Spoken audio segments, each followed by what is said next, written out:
출애굽기를 읽어가면서 우리는 하나님께서 애굽에서 430년 살던 히브리 민족을, 그리고 상당한 기간을 노예로 살던 그들을 출애굽시키셨다, 이 이야기인 줄 알고 출애굽기를 시작했는데, 출애굽기를 읽어가면 읽어갈수록 출애굽기가 출애굽 그 이상의 의미인 것을 알게 됩니다. 우리는 지난주 동안 어떤 질문을 던져왔느냐면, 왜 9번의 재앙, 10번의 재앙이 필요했는가? 왜 한 번으로 끝내지 않았는가? 이 질문을 던지고 우리는 첫 번째 어떤 메시지를 찾았느냐면, 출애굽기가 이런 말씀을 해주었습니다. 단지 출애굽만이 목표가 아니라 하나님은 열방의 통치자이시고 역사의 주인이시고, 그러니까 내가 여호와인 줄 알리라, 온 세상에 하나님이 얼마나 크신 분인지, 결코 바알이나 라일강의 어떤 신이 아니고 지역 신이 아니라 크신 하나님이시다.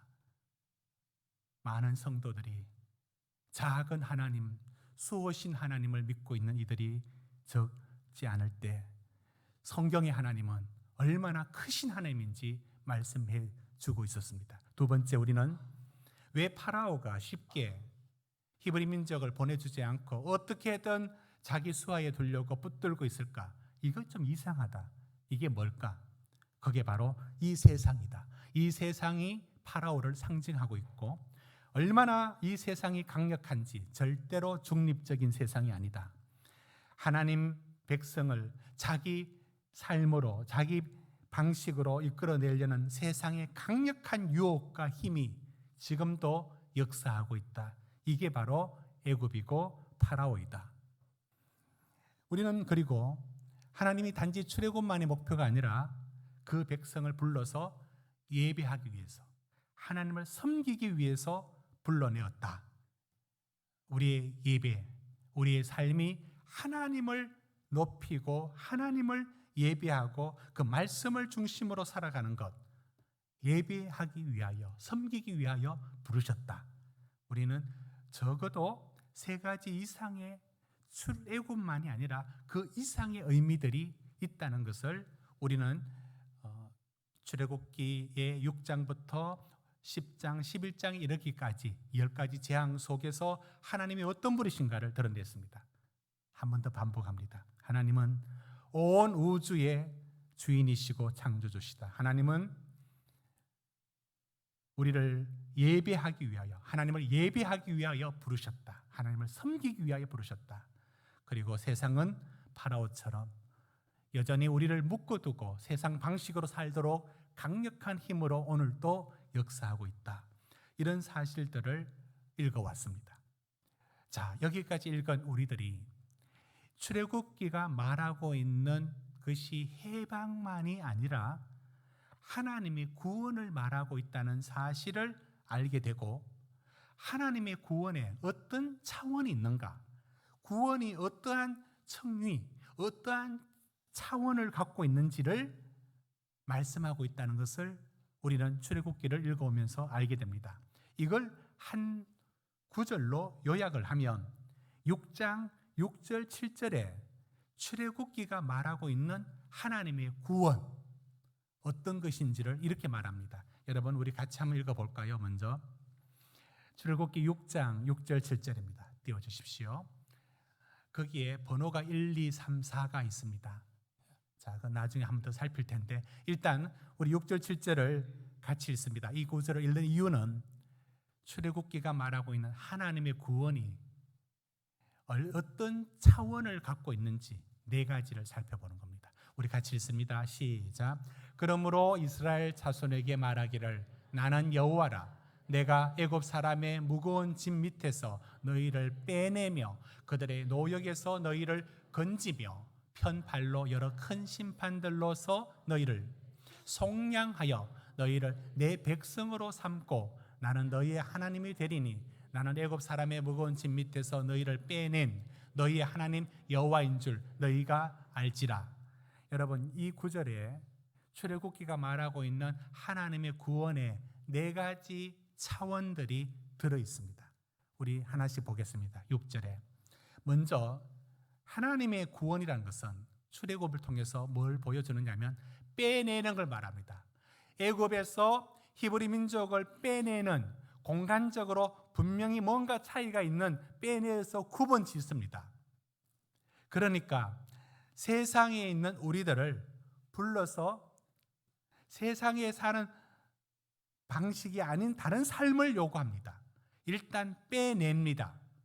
이것이 세상과 구분 짓는 첫 번째입니다. 그런데 그 차원만 있는 게 아니라 두 번째, 건지며라고 말합니다. 여러분, 건지며라고 하는 것은 노예로 있던 그들이, 죄와 사망으로 묶여있던 그들, 노예로 살던 그들, 그러니까 이렇게 말해야 되겠습니다. 노예로 살던 그들이 묶여 있었죠. 이걸 죄와 사망으로 묶여 있었다고요. 그런 그들을 건지며 건져내며, 이게 바로 죄와 사망에서 자유를, 노예에서 자유로운 삶을 살게 되는 것, 이게 구원의 두 번째 차원이라면, 세 번째는 속량하여. 여러분, 이 단어를 기억하십시오. 오늘 6월절이 왜 나오는지 저것 때문입니다. 속량하여. 여러분, 구원이 빼내고 건지는 차원, 빼내는 공간적인 구분, 건진다는 신분에서, 그 죄와 사망에서 건져내는, 노예에서 건져내는 차원 뿐만 아니라, 속량한다는 말은, 속량은 값을 지불하고 가져오는 걸 말합니다.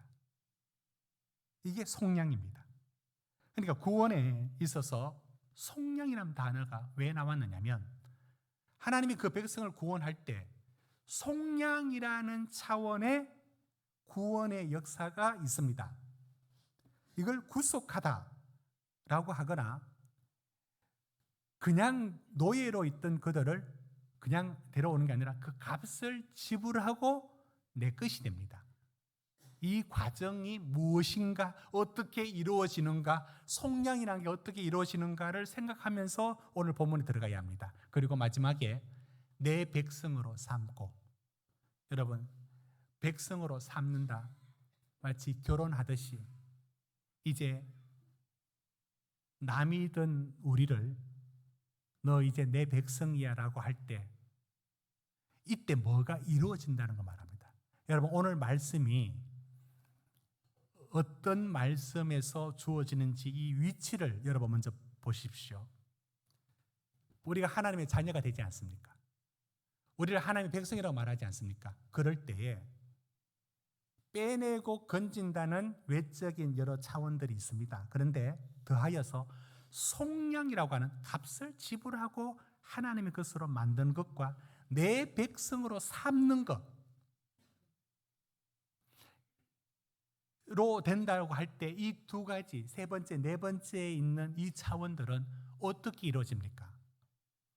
여러분, 우리는 부모에게 자녀들은 어떻게 해서 자녀가 됩니까? 부모가 결혼하여 낳아야죠. 그러면 낳은 아들, 딸, 아들을 우리는 자녀가 됩니다. 우리는 부모가 되고, 우리의 관계는, 자녀는 두 사람이 사랑으로 결합하여 아이가 생겨 그 아이를 자녀라고 할 때, 그렇게 해서 얻어지는 게 가정 안에서 자녀 아닙니까? 이와 같은 일이 하나님이 우리를 자녀라 할 때는 어떤 과정을 거쳐서 자녀가 되게 하느냐고요. 하나님이 우리를 내 백성이야 라고 할 때는 어떤 일을 통하여서 내 백성으로 만드느냐, 이겁니다. 오늘 말씀이 여기에 대한 답을 주시는 것으로 오늘 12장을 읽어가야 합니다. 여러분 12장은 바로 9가지 재앙이 끝난 후 10번째 재앙 후에 이 말씀이 주셨습니다. 자, 먼저 10번째 재앙이 뭔가 11장 4절 5절을 우리 같이 읽어봅니다. 11장 4절과 5절 시작. 모세가 바로에게 이르되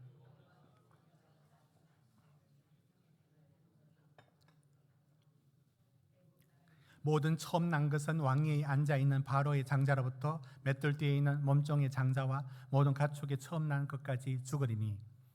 자, 보십시오. 10번째 재앙, 9번째 재앙까지는 아론과 모세를 통하여서 하나님이 재앙을 내렸습니다.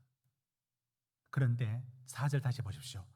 10번째 재앙은 모세에게 맡기지 않습니다. 하나님이 직접 애굽으로 들어가겠다는 겁니다.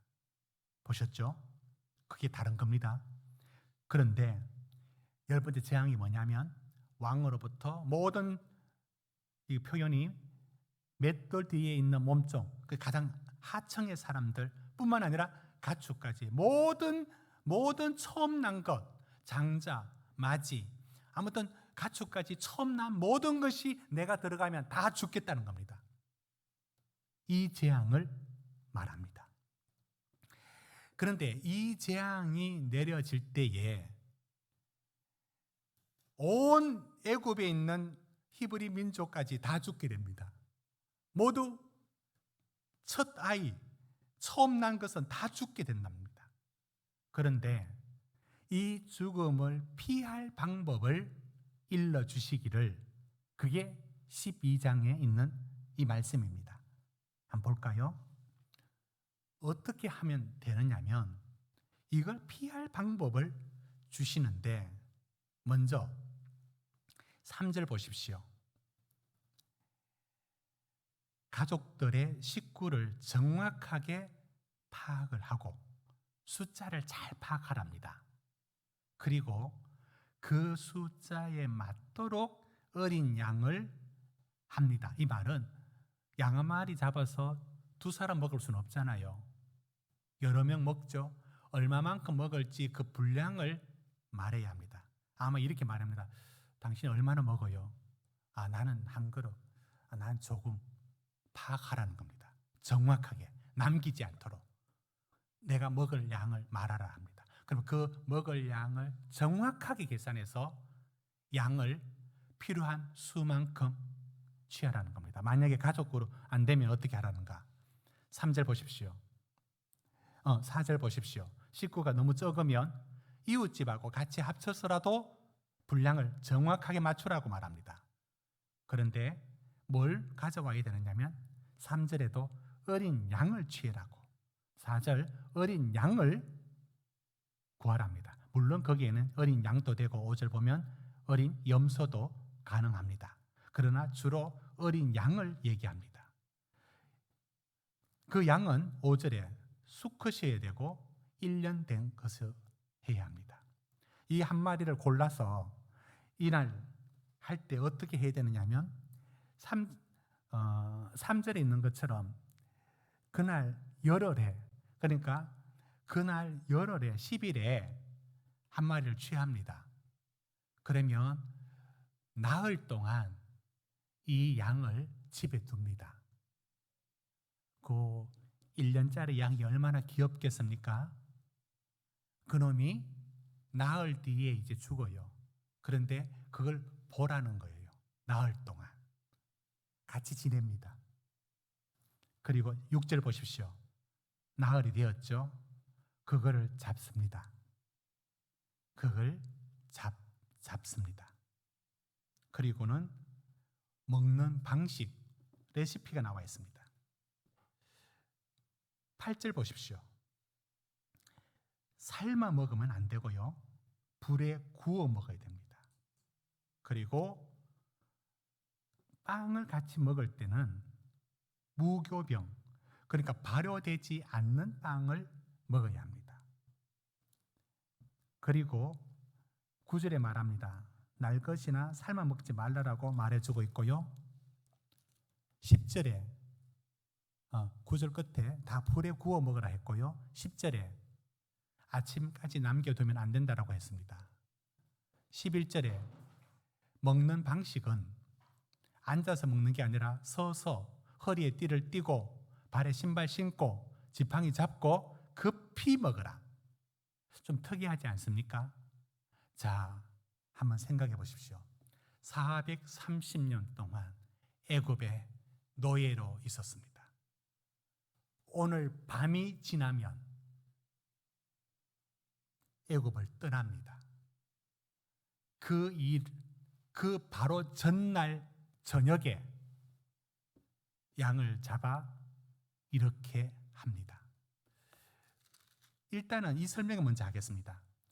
왜 삶아 먹으면 안 될까요? 왜 국으로 먹으면 안 될까요? 안 됩니다. 구워 먹으라 했습니다. 이유는 시간이 걸리니까 바로 구워 먹어야 됩니다. 왜 그렇게 할까요? 또 왜 유교병, 그 발효되는 그 효소가 누룩이 들어가서 그렇게 부풀러지는 것이 아니고 숙성 없이 바로 구워 먹어라. 왜? 급하니까. 시간이 지체하지 않으려고. 우리 카페에서 이 소금빵을 이렇게 한번 구웠는데요. 이건 6시간 동안 숙성을 시켜서 두고 구웠고, 이건 바로 구웠어요. 그러니까 이건 맛도 좀 떨어지고 6시간 숙성한 게 이만큼 더 똑같은 생지로 만들었는데 이렇게 커졌습니다. 여기는 6시간이라는 시간이 들어가 있습니다. 오늘 3부 마치고 제가 먹으려 합니다. 탐내지 마십시오. 자, 6시간의 시간이 들어 있습니다. 그 시간을 지체하지 않으려고 무교, 발효 넣지 말고 숙성시키지 말고 바로 구워 먹어라. 이건 모든 건 이 상황의 다급함, 급함을 말합니다. 얼마나 여러분 430년 애굽에서 있던 그들이 떠나는 저녁에, 여러분들은 여름 휴가를 떠난다든지 집에서 어디 여행을 떠날 때 짐을 한번 챙겨 본 적 있습니까? 무슨 짐이 그렇게 많은지, 얼마나 집에 자녀들하고 같이 가보면 얼마나 꾸물러 대는지, 2번은 다시 들어오죠. 다시 문 열고 나갔다가 다시 들어오고 들고 나가고, 이런 거 2번 하면 양호한 편입니다. 가다가도 돌아오는 경우도 있습니다. 자, 이 다급한 상황을 그대로 하라는 겁니다. 뭘 기억하게 하느냐면 애굽에서 출애굽을 기억하게 하는 데에 초점을 두고 있습니다. 그래서 무교병이고, 그래서 삶아 먹지 못하고 구워 바로 먹어야 되고, 그래서 서서 허리띠를 메고 신발 신고 지팡이 짚고 먹고 바로 나가듯이 이렇게 먹으라고 합니다. 왜 그럴까? 여기에 이 다급함은 이스라엘 백성들이 종살이 하던 그들의 세월에서 하나님 불러내실 때에 그 구원이라는 새로운 세계로 전환되는 이곳에 이 다급함, 이 신속함, 그리고 결단력 있게 움직여야 되는 것들을 말합니다. 이제 다른 세상으로 가는 과정입니다. 여기에서 가장 중요한 일은 무엇이냐면 양을 잡은 후에, 여러분 7절을 같이 한번 읽어주시기 바랍니다. 7절을 같이 읽어주십시오. 시작. 그 피를 양을 먹을 집 좌우 문설주와 임방에 바르고, 그 피를 좌우에 있는 설주, 문설주, 아래 위로 있는 걸 임방이라 부르죠. 그 임방에다가 발라야 됩니다. 피를 발라랍니다. 여러분, 지금 이 일은 왜 그러냐면 다시 돌아갑니다. 10번째 재앙이 아론에게 맡긴 것도 아니고 모세에게 맡긴 것이 아니라 하나님이 직접 애굽으로 들어옵니다. 하나님이 들어오는데 모든 장자들과 처음 난 것들은 다 죽게 되어 있습니다. 히브리 민족도 예외가 없습니다. 전에는 어떤 식으로 하나님이 이스라엘과 애굽을 구분했느냐면 공간적으로 구분을 했습니다. 예를 들어 여러분 뒤로 가서 8장 22절 한번 보십시오. 8장 22절에 어디는 이렇고 어디는 이렇다 이렇게 나와 있습니다. 8장 22절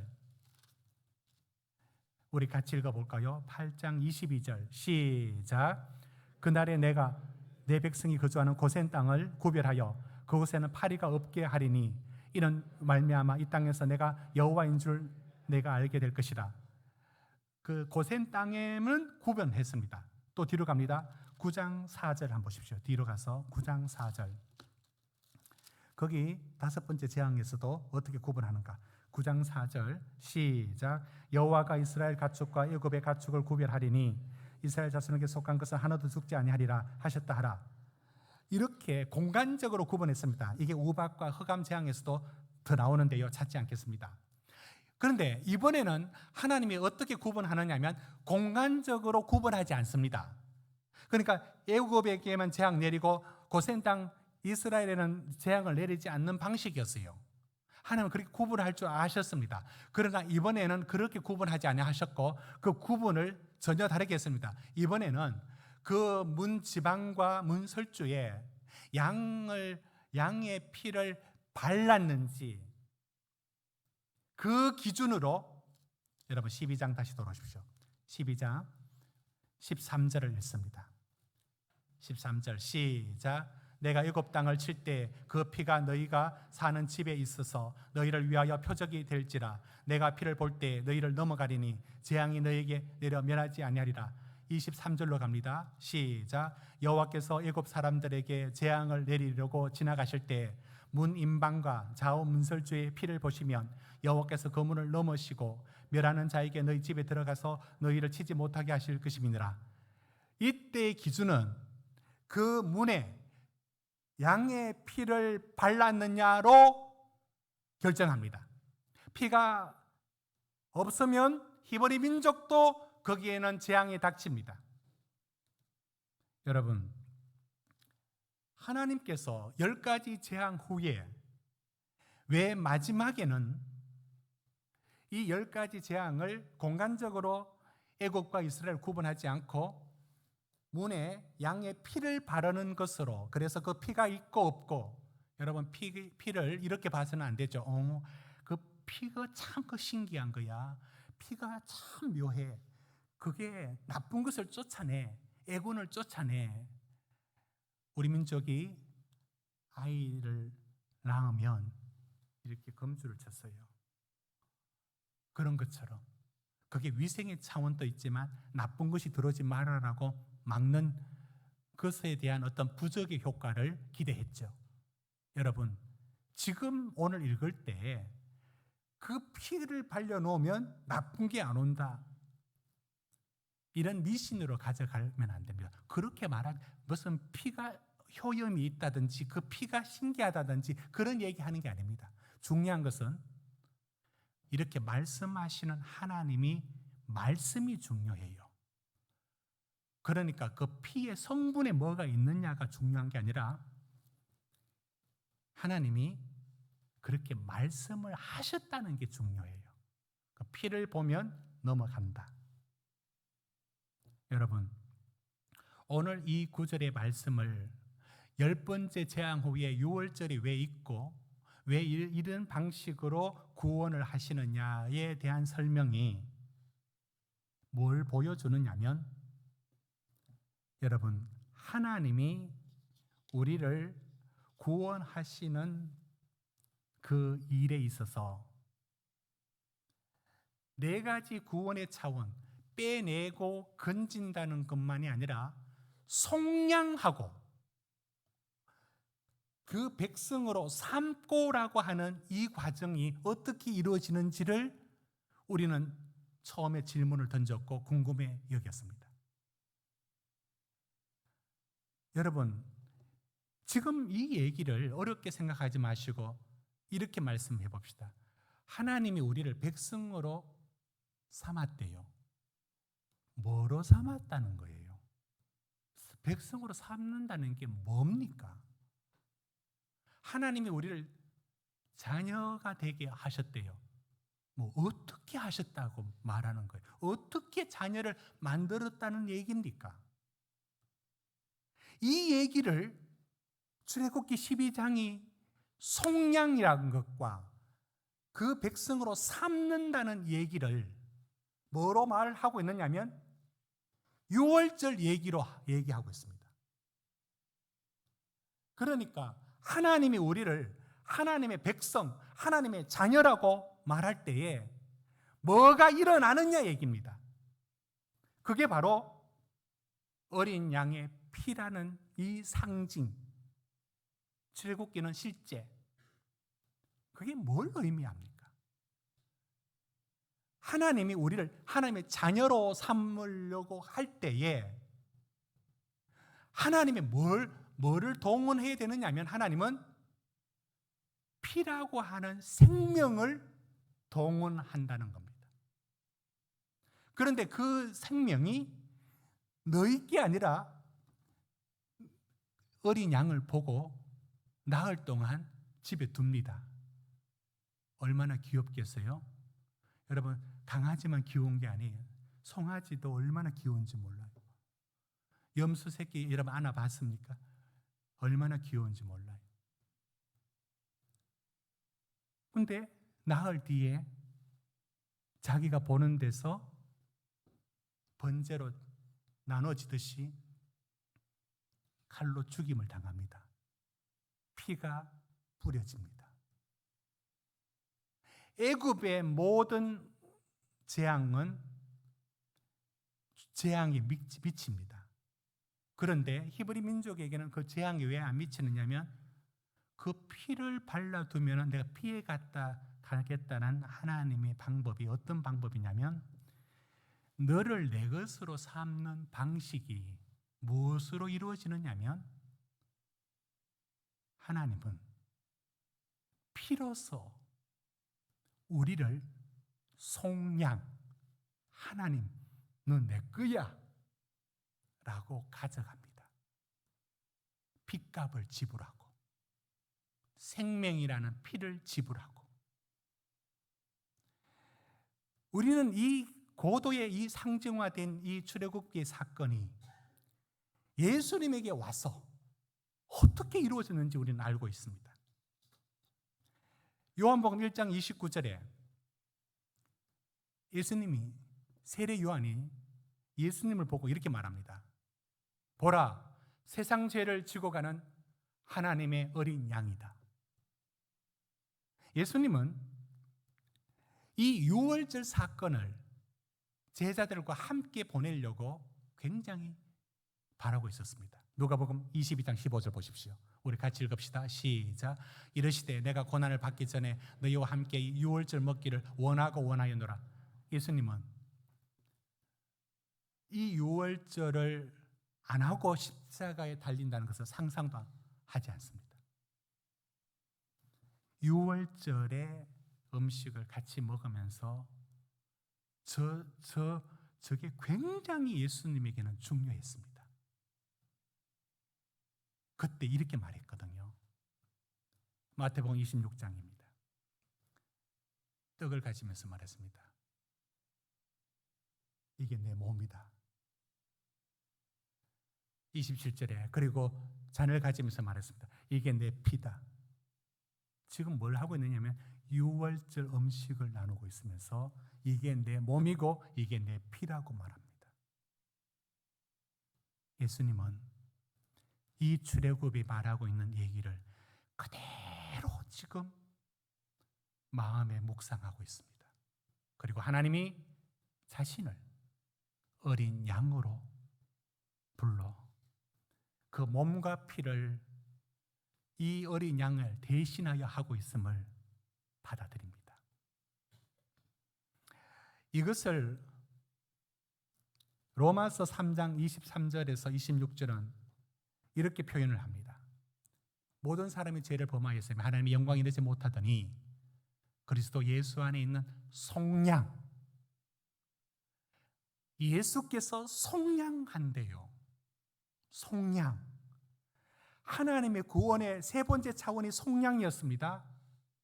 어떻게? 25절. 이 예수를 하나님이 그의 피로써 화목 제물로 삼으셨는데 우리 죄 때문에 그렇다. 26절. 그걸 믿는 자에게 그 일이 우리에게 똑같이 우리를 의롭게 하는 일을 이루어진다. 됐습니다. 여러분, 이게 하나님의 자녀가 된다는 과정입니다. 우리는 자녀를 낳아서 자녀가 되죠.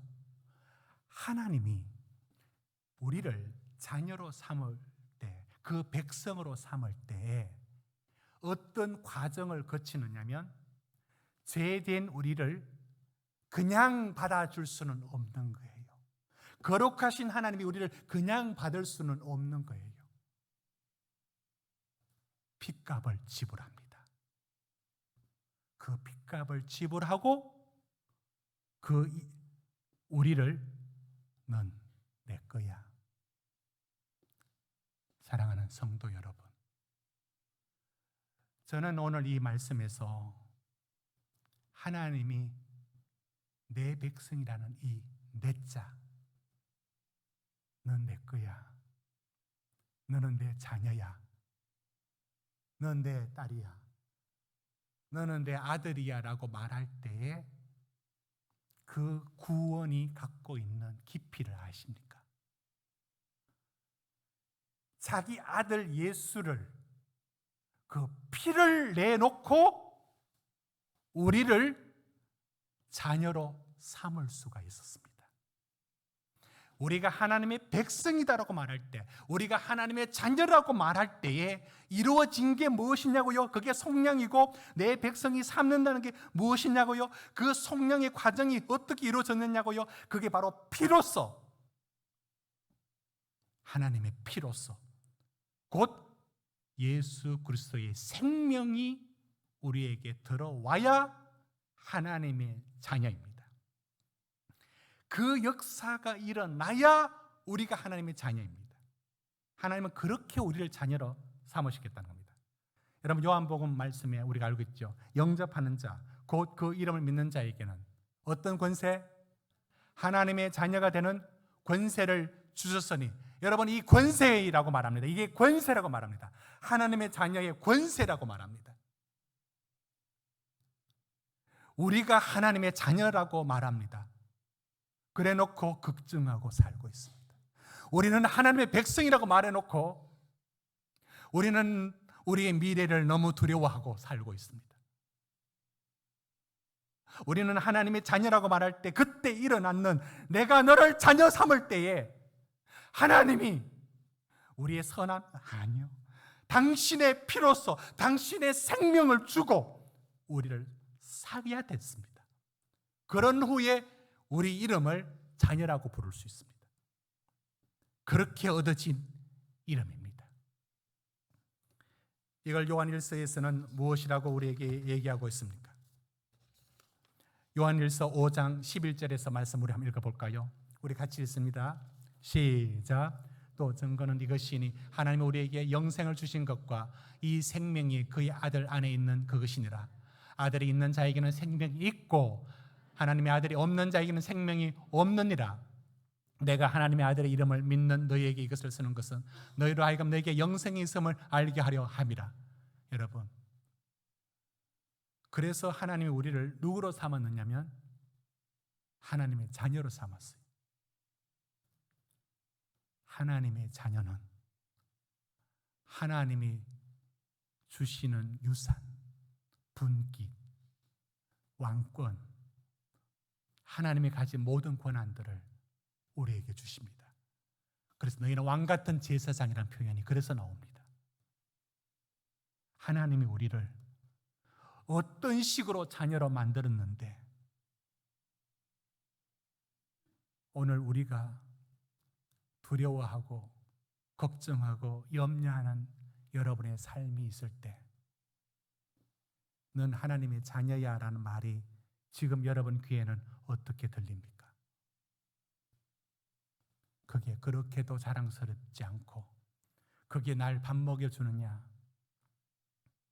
여러분은, 어쩌면 우리는 하나님이 너는 내 거야. 너는 내 자녀야. 두려워하지 마라. 내가 너와 함께함이라. 나는 너의 이름을 내 손등에 내 손바닥에 너의 이름을 새겼다라고 할 때, 너는 내 것이다라고 할 때, 너는 내 거야라고 할 때에 그 일어나는 일들이 무엇입니까? 하나님은 그의 아들 예수 그리스도의 피로서 생명을 주고서 우리를 하나님으로 자녀로 입양하셨습니다. 하나님의 자녀로 삼았다라고 할 때 삼았습니다. 이게 우리의 달라진 신분이고 이것을 구원이라고 말합니다. 구원받은 사랑하는 성도 여러분, 요한복음 5장 24절에 이렇게 말합니다. 요한복음 5장 24절에 내가 진실로 진실로 너에게 이르노니 내 말을 듣고 또 나 보내신 이를 믿는 자는 영생을 얻었고 심판이 이르지 아니하나니 사망에서 생명을 옮겼느니라.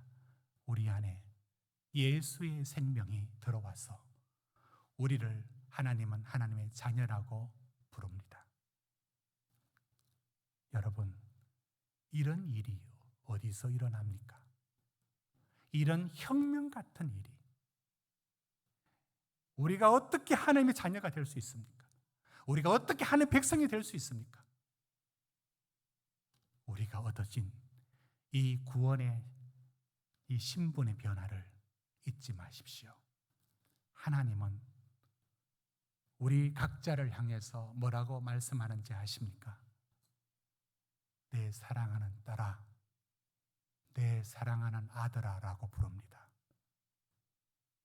하나님이 빈말하십니까? 하나님이 지금 이빨림 말하십니까? 하나님이 우리에게 말씀합니다. 너는 내 사랑하는 아들이요 내 사랑하는 딸이라고 말합니다. 이 구원의 무게를 여러분은 믿음으로 받아들여야 합니다. 우리 삶의 어떤 상황에 놓여서도 하나님이 자녀인 우리를 버리시겠습니까? 수모당하고 있을 때 부모가 자녀들 그 꼴을 그냥 보고 계실까요? 부르짖고 있을 때 어느 부모가 못 들은 척하는 부모가 있을까요? 마태복음 6장은 우리에게 일러줍니다. 염려하고 있을 때 마태복음 6장은 말합니다. 아무것도 염려하지 말라고. 그러면서 말씀합니다. 공중에 나는 새를 보라. 덜에 핀 백합을 보라. 하물며 너희일 것 보냐. 너희 아버지께서 하나님이 우리를 자녀로 삼으셨기에 여러분의 모든 인생의 길은 하나님 아버지가 책임지십니다. 우리가 하나님의 자녀라고 말할 때 이 권세를 하나님은 책임지시고 이 땅에서 하나님은 하나님의 자녀들을 결코 놓치는 법이 없습니다. 하나님은 그 자녀를 반드시 당신의 손 안에 당신의 원하는 위치에 옮겨두고 마실 겁니다. 우리는 하나님의 자녀입니다. 여러분이 사회적인 지위와 여러분이 지금의 어떤 위치를 보다도 가진 하나의 신분, 바꿀 수 없는 신분은 하나님의 백성, 하나님의 자녀. 이것이 속량과 내 백성을 삼으시는 하나님을 통하여 우리 안에 이루어져 있습니다. 이 권세를 누리십시오. 지금 두려워하고 걱정하는 그 어떤 것 앞에서도 여러분은 이렇게 나갈 수 있습니다. 하나님 아버지, 하나님 아버지가 책임지십시오. 우리는 아무리 못나도 우리 하나님 아버지께 나아갈 수가 있게 되었습니다. 기도하시겠습니다.